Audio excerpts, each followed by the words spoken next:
বন্ধুরা, স্মৃতি বন এই পূর্বজনদের জন্য, মানে আমাদের যারা পূর্বজ,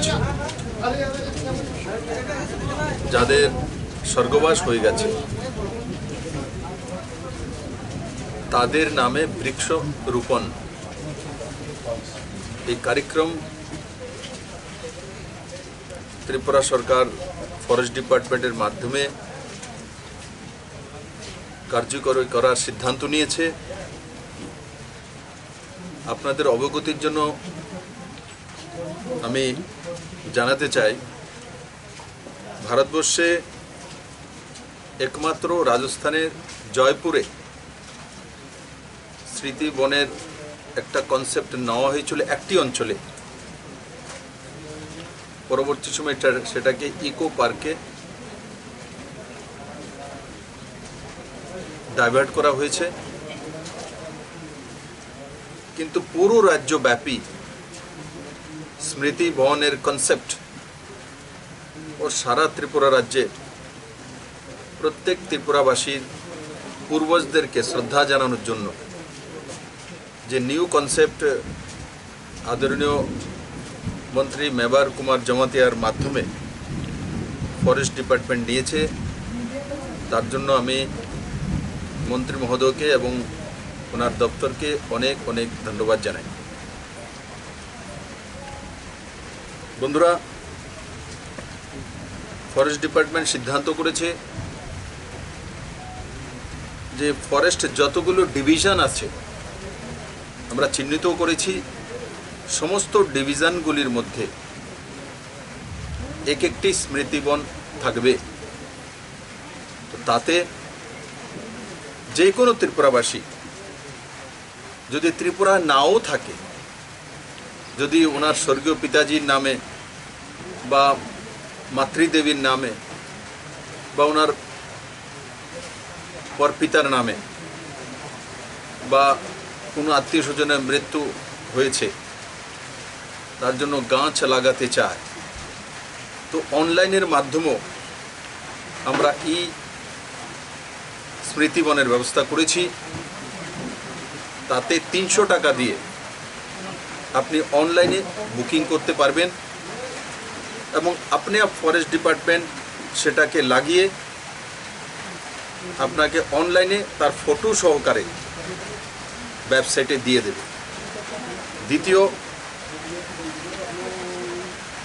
সেখানে আপনি আপনার স্বর্গীয় পিতাজির বা মাতাজির সাইনবোর্ড লাগাতে চাইছেন, তো তারও ব্যবস্থা রয়েছে। তার জন্য 1000 টাকা শুল্ক নির্ধারণ করা হয়েছে এবং সেটাও আপনি অনলাইনের মাধ্যমে করতে পারবেন। বন দপ্তর সেটা আপনি সিস্টেমের মাধ্যমে সেই জায়গাতে কার্যান্বিত করে দেবে। আর স্মার্টফোনের মাধ্যমে যেই গাছটা লাগানো হয়েছে তার কাছে স্ক্যানিংয়ের ব্যবস্থা রয়েছে, তো সেখানে যে কোনো ব্যক্তি এসে স্মার্টফোন দিয়ে ওই গাছ যখন বড় হয়ে যাবে বা ছোট রয়েছে, যদি দেখতে চায় যে কার নাম কে লাগিয়েছে, স্মার্টফোনে আপনি যেই মাত্র ক্যামেরা তার সামনে রাখবেন তো স্ক্যান করে নিয়ে আসবে।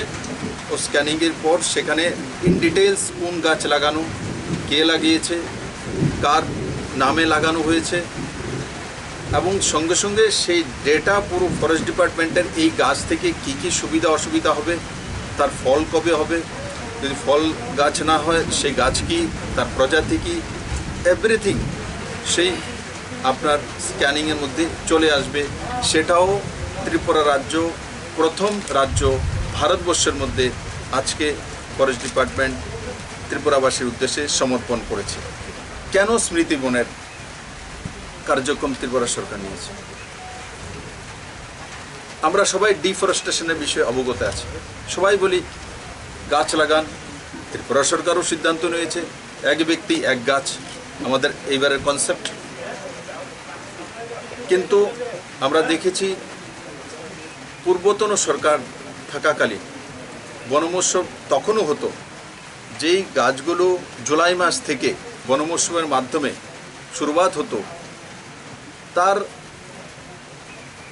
40% যে চারা গাছ লাগানো হতো তা বাঁচানোর কোনো ব্যবস্থা ছিল না।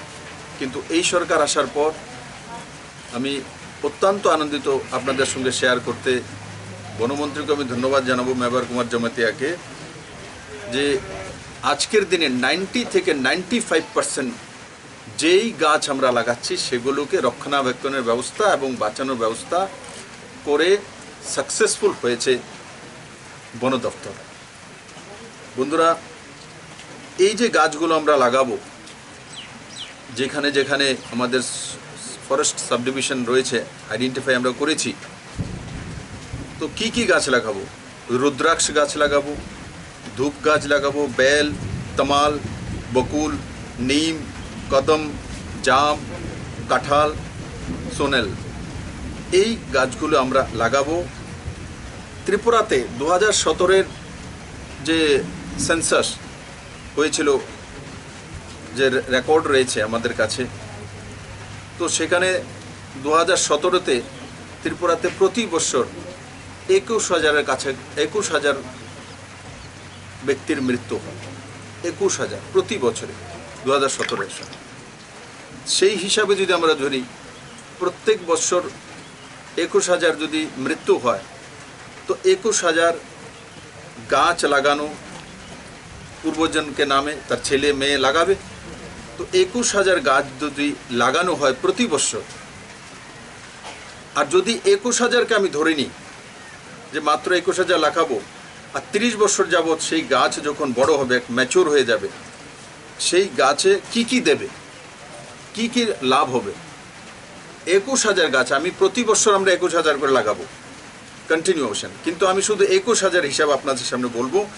21,000 গাছ যদি আমরা লাগাই আর সেগুলো যদি বিদ্যমান থাকে 30 বছর যাবৎ, ম্যাচুরিটি ফুল হয়ে যায়, তো এক একটা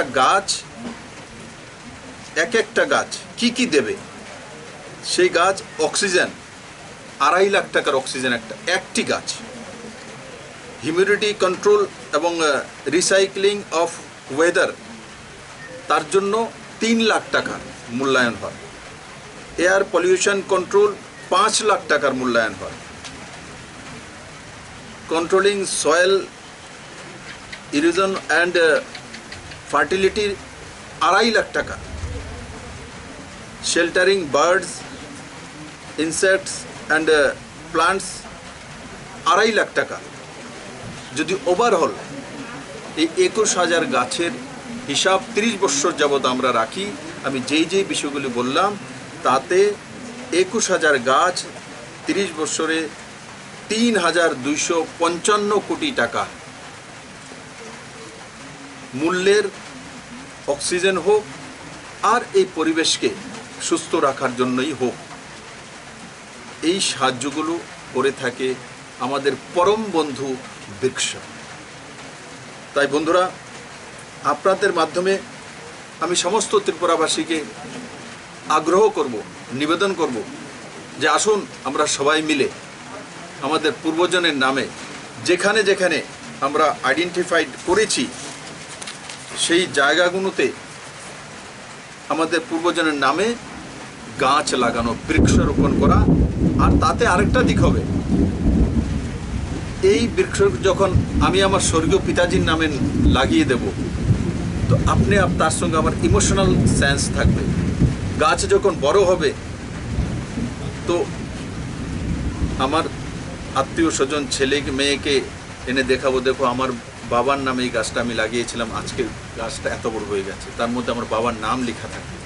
একবার কল্পনা করে দেখুন, এই গাছ রক্ষণাবেক্ষণের জন্য কোনো ফরেস্ট গার্ডের দরকার হবে না, কারণ প্রতি ব্যক্তি ভাববে এই গাছ তো আমার পিতাজি। তো ওই হিসাবে সেই গাছকে বাঁচিয়ে রাখবে। আর গাছ হচ্ছে আমাদের পরম বন্ধু। গাছ থেকে, বৃক্ষ থেকে আমরা অক্সিজেন পাই। এই যে কনসেপ্ট শুধু ত্রিপুরার শুধু কল্যাণ করবে না, পুরো দুনিয়ার জন্য এক নতুন উদাহরণ প্রস্তুত হবে। আমরা গ্লোবালাইজেশনের কথা বলি, গ্লোবাল ওয়ার্মিংয়ের কথা বলি, কিন্তু কাজে করা।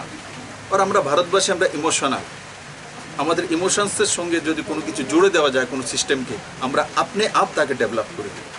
আমি আশা করি তার মাধ্যমে আমরা এক নতুন উদাহরণ প্রস্তুত করব, তাতে বনায়নও বৃদ্ধি হবে।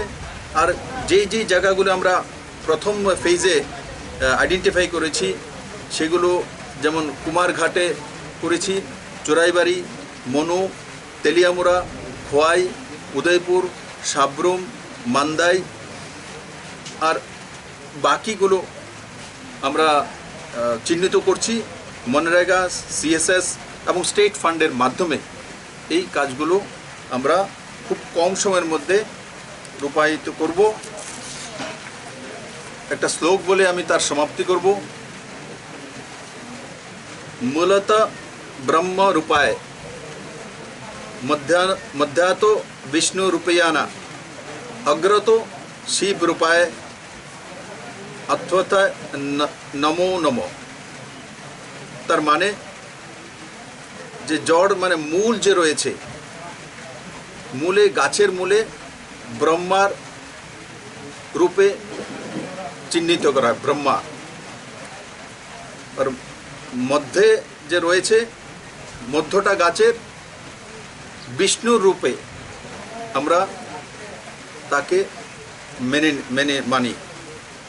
আর উপরের যে অংশটা সেটা শিব রূপে আমরা তার মান্যতা দিই। মানে ব্রহ্মা, বিষ্ণু, শিব যদি আমাদের পরম্পরা আমরা বিশ্বাস করি, তো 3 এর রূপ হচ্ছে বৃক্ষ, 3 এর রূপ হচ্ছে বৃক্ষ। তো আমি আশা করি আমার সমস্ত ত্রিপুরাবাসী এক তো পূর্বজনের এবং ব্রহ্মা, বিষ্ণু, শিবের রূপ যে বৃক্ষের মধ্যে, সেটা সবই সময় নিজেরা অনুভব করবেন এবং বৃক্ষ গাছ লাগাবেন এবং গাছ বাঁচাবেন। ভগবান শ্রীকৃষ্ণ মহাভারতে আমরা দেখেছি, সেটাই অর্জুনকে বলেছিলেন গাছের বিষয়ে। আমি আশা করি আমার সমস্ত ত্রিপুরাবাসী এই স্মৃতি বনের যে কনসেপ্ট ফরেস্ট ডিপার্টমেন্ট নিয়ে এসেছে তাকে স্বাগত করবে এবং আজ থেকেই নিজের পূর্বজনের নামে এই সব জায়গাগুলিতে এসে অনলাইনে বুকিং করে বা নিজে ফিজিক্যালি এসেও সেই গাছ লাগিয়ে নিজের পূর্বজনকেও সম্মান করবে এবং ত্রিপুরার বনায়নেও নিজের ভাগিদারি রাখবে।